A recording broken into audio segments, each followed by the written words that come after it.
Okay, let's get this chapter done. We're going to talk about doing research now to what we want to understand is we want to understand that when we look at behavior, cognition in infancy and early childhood, we know that there are various milestones that occur. And if you've already had developmental psych, you might be roughly familiar with a lot of those. And if you haven't, don't worry about it. But we'll talk a little bit about that here and there. Um, But what we really want to do is we want to be able to map out what's happening kind of externally when we look at behavior and the emergence of new skills and abilities in childhood with what's going on in the brain so that we understand what kinds of brain milestones are underlying these behavioral milestones, right? And so what's actually going on there? This helps us understand a lot of things, of course, right? It helps us understand something about human development because we know then that we can explain human development by understanding the processes and stages of brain development. But of course, it also helps us understand some things about how the relationship between brain and behavior, right? So that if we know, for example, that when this particular behavioral ability develops, it's because of these changes in this part of the brain. Then, if we didn't already know that that part of the brain was relevant to those behaviors, well, we do now, right? So that's kind of what we have listed here are different ways in which we can reason about the relationship between brain and behavior by looking at it from a developmental perspective. So, in this first example here, we're going to maybe monitor structural development in the brain. So, what does that mean? Well, it could be some of the stuff we saw in previous images, like changes in the um, arborization of different parts of the brain. How connected is it, right? It could be the emergence of myelination in a certain part of the brain. So once we see those kinds of structural changes that we see this as my example there is about synaptic density. So that's getting into the idea of some, increasing arborization milestones, right? Um, Once we see those structural changes happening, is that associated with a particular behavioral outcome? So we're going to track the emergence of these structural changes in the brain. And once we get to those, some particular observable outcome, we're going to say, all right, what kinds of behaviors are we now observing? Right. So this is going from, as my little arrow diagram is going here, it's going from structure to behavior. We are tracking the emergence of measurable structures in the brain and then using that to figure out what kinds of behavioral changes come along with that.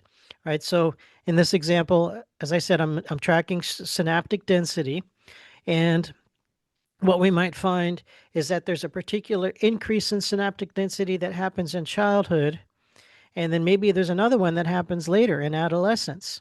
And what we're seeing is that when these changes in synaptic density are occurring, there might be changes in cognition, like as measured in executive function. So what's executive function? This is associated with action in the frontal lobe, prefrontal lobe of the brain, prefrontal cortex, that shows maybe improvements in reasoning, planning, problem solving ability, emotional regulation and impulse control, working memory capacity.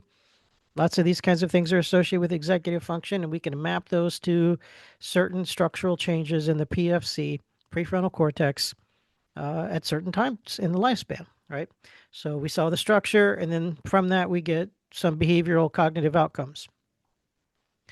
We can flip the arrow there a little bit, right? So what we can also do is we can look for changes in behavior over time and track behavioral changes over time. And then once we observe certain behavioral changes, then we can go look and see what's going on in the brain at this point that can help us understand these behavioral changes that we just have observed. I used some examples about language in the previous video.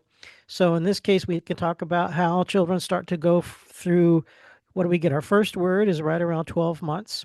And then we go through this naming explosion where children learning hundreds of words between the first and second birthday. And then they start producing simplified grammatical statements called telegraphic speech, simplified 2 to 3 word sentences. But from there, they start producing more complex grammatical constructions with language. So, somewhere about 2 to 3, we start to see this increasing amount of grammatical complexity with their language production.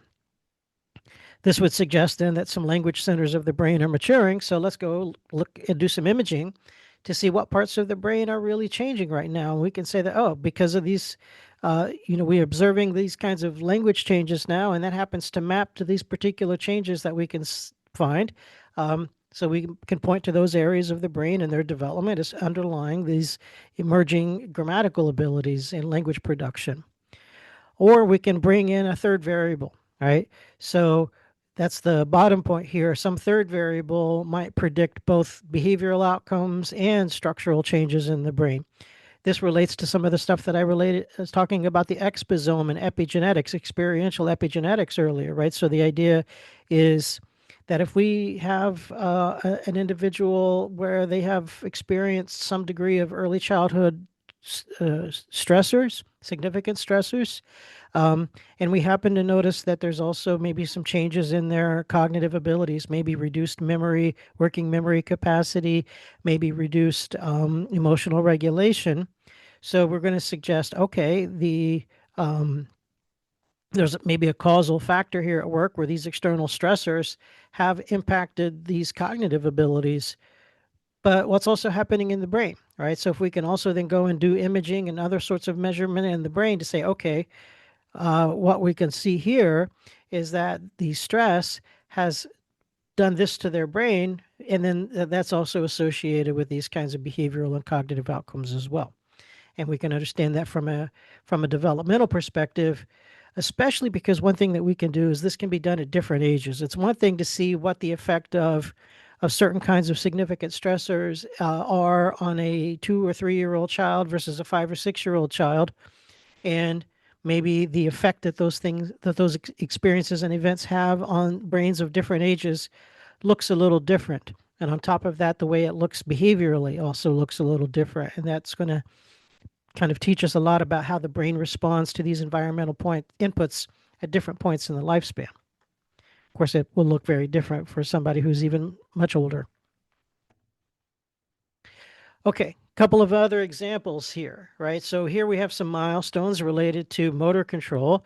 Um, Children that are around 2 months of age only have a very, very rough ability to control their limbs to reach out and grab things. We don't call this motor control as much as it's almost more random sorts of things where they can get their hand in the general ballpark. And then if they maybe come into physical contact with an object, the grasping reflex will get activated perhaps so they can kind of generally grope for things, right? But by the time children are 3 to 4 months of age, typically 4 months, as it's shown here on the image, they're able to more effectively reach for objects and grasp them more deliberately. But the grasp is it's called an ulnar grasp, where children sort of grab things with the whole hand, kind of wrapping the fingers towards the palm, right? By 10 months, we're going to see the pincer grasp, right? Some more detailed, fine detailed motor control, right? Fine motor control. So the idea is that this is an example of seeing the behavior first. We know that reaching to grasp follows this particular developmental pattern. It's called a developmental trajectory, where we see this particular developmental pattern unfold with some degree of regularity across many children. So now that we know that this happens in this particular trajectory, we can start studying children's brains at 2 months, 4 months, and 10 months to say, okay, what's going on there, right? What's the difference that can help us figure out what areas of the brain are maturing that underlie the ability to improve our reaching and grasping skills. This would be an example of the using behavior to predict the underlying structural changes here, or to go look and see what the underlying structural changes are here. Another example of that is language. So I kind of used a similar example already, right? The idea is that we're starting to see first word at 1 year of age, then go through this naming explosion where children are learning lots and lots of words. Then they start getting simple grammatical abilities, right? And this improves ages 3, 4, and 5. Grammatical fluency starts to improve a lot, although there's still a lot of language skills that still are acquired all the way up until early adolescence or so. So again, we want to go and say what's happening in the brain regions here that are associated with language, Broca's area, Wernicke's area. We can start to see how there are changes in arborization, right? Here I wrote it as dendritic complexity, right? But how many dendrites are there? And just, how many dendrites are on each axon? How interconnected are these different parts of the brain? What's going on with myelination? And how does the onset of myelination align to any of these language milestones? Here's another example. Again, if you've had the developmental psych course, you're familiar with Piaget's stages of development here. So the first stage is the first year to year and a half of life or so, called the sensory motor stage, where children are just kind of learning how to work their bodies and interact with their physical environment. And then after that, children start to develop the ability to understand objects a little bit better, and they have symbolic reasoning. And this is called the pre-operational stage. So they do have symbolic reasoning, but they don't yet have logical reasoning. They make a lot of classic logical errors. One of the famous ones from Piaget is the conservation error. This is when you take two glasses of water that are the same size and shape, and they have the same amount of liquid in them. And a child can recognize that they have the same amount. But then if you take another glass that's maybe taller and skinnier and you pour the water from one of those into the taller, skinnier glass, the level will rise. And so you put that new glass next to one of the original ones, and they have the same amount, clearly, right? We saw them pour the water from one to the other. But now a child will change their answer and they will say that one has more. And this is because they are a little overly focused on just the appearance of the water in the glass and not thinking about it from a higher ordered perspective about a concept like volume or anything like that. So, this is clearly some degree of irrational thinking that we see in these early childhood years. But at some point, when we get closer to the school aged years, around age 5 or 6, these kinds of reasoning errors disappear. Children become a little more logical. And so we move into stage 3, concrete operational thinking. Um, but abstract reasoning and formal logic, we still don't have that mastered. So that comes later in adolescence, where we go to formal operational thinking. So if we've mapped out that these are particular cognitive milestones that occur at specific ages, um, we would want to think there must be something going on in the brain that underlies these changes. And so this, older research here from Epstein way back in the late 70s, but the idea is that Epstein identified that there were 5 distinct kind of acceleration points in brain growth during development throughout infancy, throughout childhood and adolescence. And the first 4 of those corresponds pretty well with the same age ranges that Piaget had suggested on are these transitional times between these different stages. So that again would suggest that Piaget initially maps out the behavioral changes and cognitive changes that occur at different stages of life. And then later on, we find that, oh, yes, we can identify that there are these other neurological changes that are happening at roughly the same time. But what's also interesting about this is that Piaget only has the 4 stages. Epstein identified 5 stages here. So what that would suggest is that we kind of do it the other way around now, right? We can also say that maybe this extra acceleration of brain development that occurred a little bit later on, closer to age 16, um, does that possibly indicate the existence of an extra stage that maybe we should add, right? So now this is going from structure to behavior, right? We might sort of maybe want to modify our behavioral theory, our cognitive theory here by adding on an extra stage. Now, that hasn't kind of exactly happened in this particular case, but you can kind of see how the logic might work is that we can use the uh, cognitive research to kind of point us towards looking at certain behavioral or neurological changes. But what we discover neurologically might kind of feed back to inform our understanding of cognitive development a little bit here. So, what we're largely emphasizing in all of the context of this whole chapter is that while there are a lot of genetic factors that influence how the brain initially develops and forms and the formation of all of these specialized neurons, we're still going to have experiential epigenetics, right? The exposome is still at play here. The environment and what happens to us in our lifespan will also influence how the brain develops, how the neurons stay connected with each other, which synapses are kept and which ones are pruned away. and how the whole brain essentially develops after that, right? This has been known for a long time, going all the way back to the 1940s. We have Donald Hebb's famous research on Hebb's law. I mentioned it in the first video for this chapter. So Hebb's law is typically phrased like this: neurons that fire together wire together. So what does that mean? Well, Hebb didn't literally say it like that. The actual quote from Hebb is below, but let's break down the paraphrasing here: neurons that fire together wire together. Firing is just a metaphor for action potentials and activating a synapse, right? And we know that neurons aren't really electrical wires, but the metaphor, can be helpful. So the claim here is that once you activate a synapse over and over and over again, it's like we're hardwiring that synapse, right? Um, Let's actually read the original quote from Hebb. I have that on the slide as well. When the axon of a cell A is close enough to excite a B cell and takes part on its activation in a repetitive and persistent way, some type of growth process or metabolic change takes place in one or both cells. So that increases the efficiency of cell A in the activation of B, right? So what we're trying to do is we're going to say that if we repeatedly and persistently see cell A stimulating cell B, that is exciting it because a signal from the axon of cell A is activating receptors on the dendrites of cell B. We want to do something to increase the efficiency of cell A to stimulate cell B.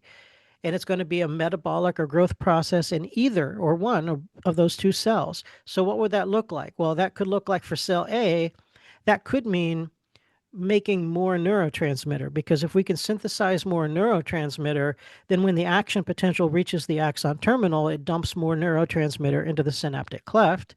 That's going to send a stronger signal to the dendrite of neuron B, right? We might also branch off a few extra axon terminals, right? So those branches at the end of the axon, if we just make a few more of those, we can have more contact points between cell A and cell B. For cell B, we can do the converse of that, which is to grow more dendritic spines. In that case, again, we're going to have more contact points to meet those extra axon terminals. And if we grow more receptors, then that means we have more places for that neurotransmitter to be received on the dendrites. So one or both of these cells, cell A sends a stronger signal, cell B has a greater ability to receive that signal. And so now the effectiveness or the efficiency of this synapse has increased a little bit. But this only happens when the activity between cell A and cell B is repetitive and persistent, right? So it doesn't just has to happen one time where you're going to have cell A activate cell B. But if this happens repetitively, then you're going to end up having this metabolic change that occurs in the cells so that the cells the synapse becomes effectively stronger, right? But the opposite of this is also true, right? And this is what we were talking about with synaptic pruning, is that if cell A never activates cell B, then you're not going to see an increase in this efficiency. In fact, you'll see a decrease or a complete loss of that synapse, right? So that would be the converse of part of Hebb's law, which is equally true here. So this would suggest then that there's a predictable kind of experiment that we could do, which is let's manipulate this synapse. Let's try to make this synapse fire more often. Can we observe the appropriate growth process taking place? Some of that's going to come much later, I think, in like chapter 15 or something like that.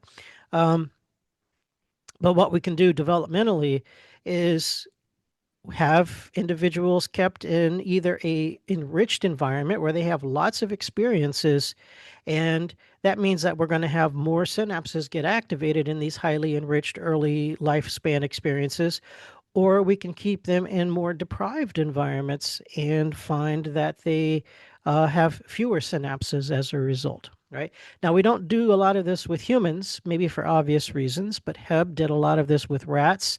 Others in this time frame, like Harlow, so the famous Harlow experiments where they raised infant monkeys in isolation or with surrogate mothers, those were all examples of research that was inspired by this idea that we want to understand the effect of early environmental exposure has not just on behavior, but also on brain development. And there was a lot of research that looked into exactly how these animals' brains were developing as a function of whether they were kept in the enriched or the deprived type of environment. So, in the rat studies here, let's take a look. Here we have a fairly stimulating environment for rats, right? You have a multi-level cage with ramps that go up to all the different levels with lots of different places and things to do and toys to play with and so forth. Um, and not pictured would be kind of a standard laboratory housing, which would be a simple, small little cage with nothing much to do. There's just access for food and water, and that's basically it.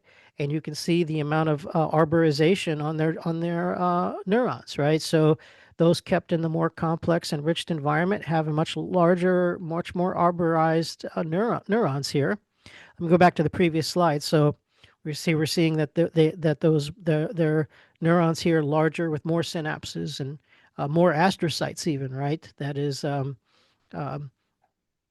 the glial cells that play an important role in regulating the metabolic processes here. So we're seeing that the enriched environment not only does it create more synapses and larger synapses, um, but all of the metabolic and structural support for the brain from the astrocytes is also increased as well. Here's another example of this where this is done. Um, well, we can talk about this with humans, but we can also talk about this with cats. I think a lot of this research is done with cats.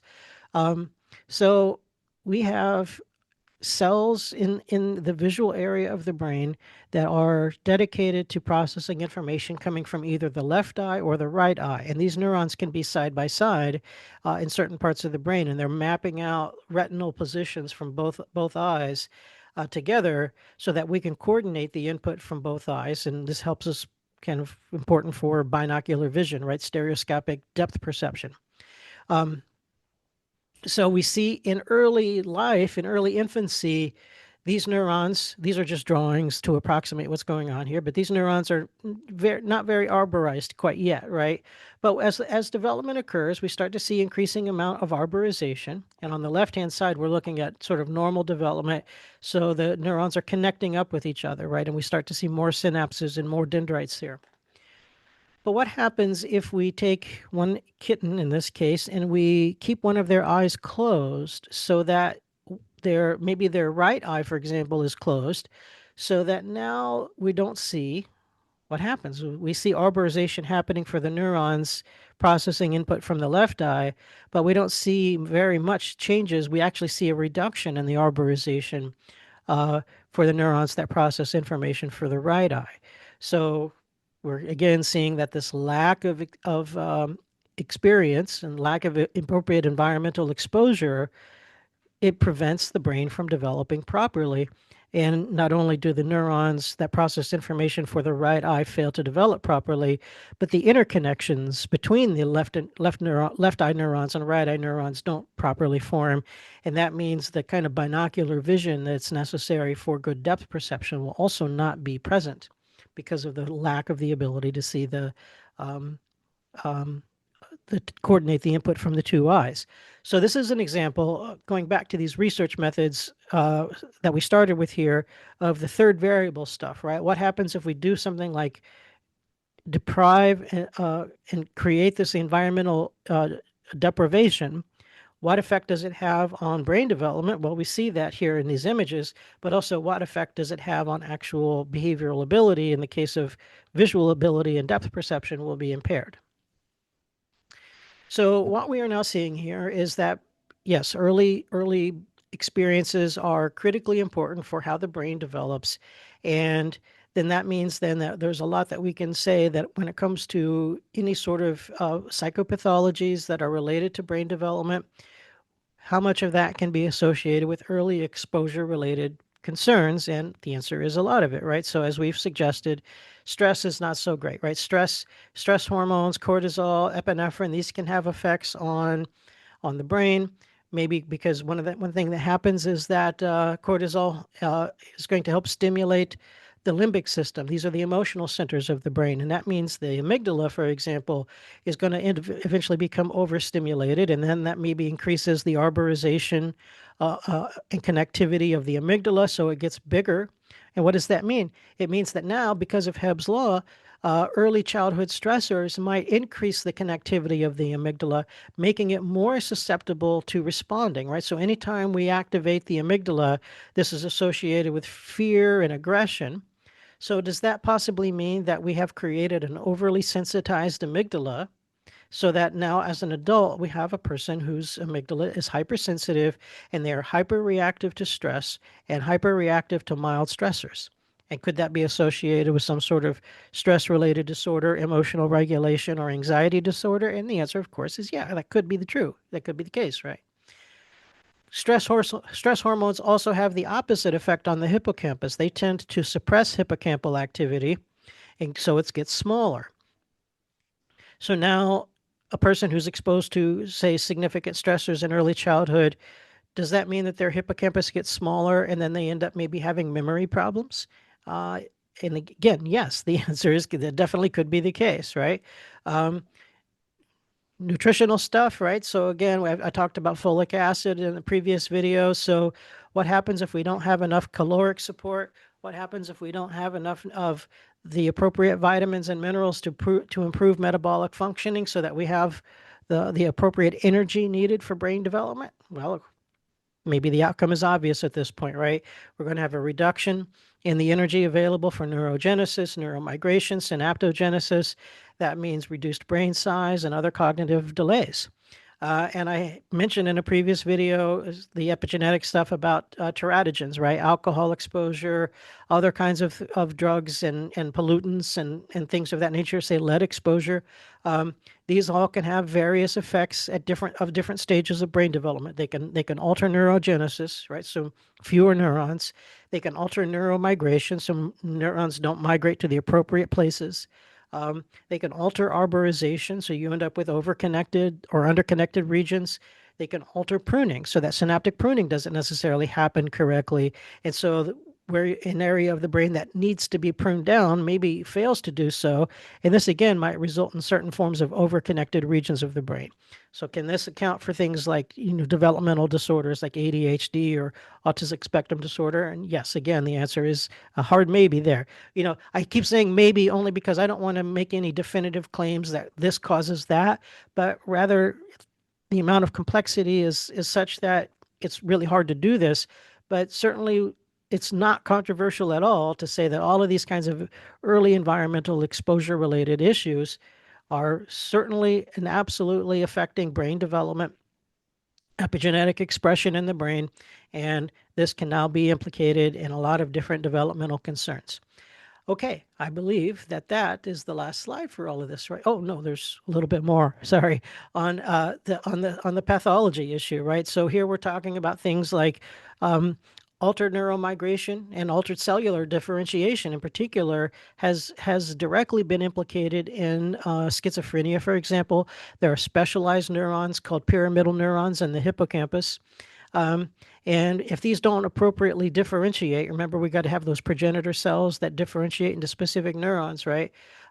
This can be potentially implicated in schizophrenia. With autism, this idea of having an overconnected part of the brain associated with some sort of disruption of migration and synaptogenesis, well, that can be accounted for here potentially by this kind of an issue here. I already mentioned a failure to prune certain parts of the brain so that we end up with overconnected regions here. But there's also genetic issues too. So, of course, when we talk about epigenetic expression, some of that is because of experiential stuff, but some of it may just be because of genetic abnormalities that we're born with. And so, Down syndrome, for example, is a genetic abnormality called trisomy 21, where we have an extra chromosome at the 21st pair. In addition to teratogens like alcohol, which cause fetal alcohol syndrome, there can also be diseases, right? So rubella, for example, is known to affect brain development that can cause blindness or deafness. And then there's also other things. So let's say we're deprived of oxygen at birth, birth trauma. This can be caused because of maybe a breech birth or some other mucus or something that blocks air passageways. And this results in what's called anoxia. And this is one of the leading causes of cerebral palsy, and epilepsy can be caused by anoxia at birth. So again, this is what happens is that this loss of oxygen just really just causes damage and kills a lot of brain cells. So a lot of complexity to it, but the long and short of it is that things happening with brain development in infancy, at birth, or early childhood. Um, some of it's genetic, some of it's experiential and exposomal, but these nature nurture interactions are very, very complex, and then they can be used to account for a lot of these different outcomes. All right, now that is, in fact, the last slide. So we'll go ahead and call it, stop it here, and then move on to the next chapter.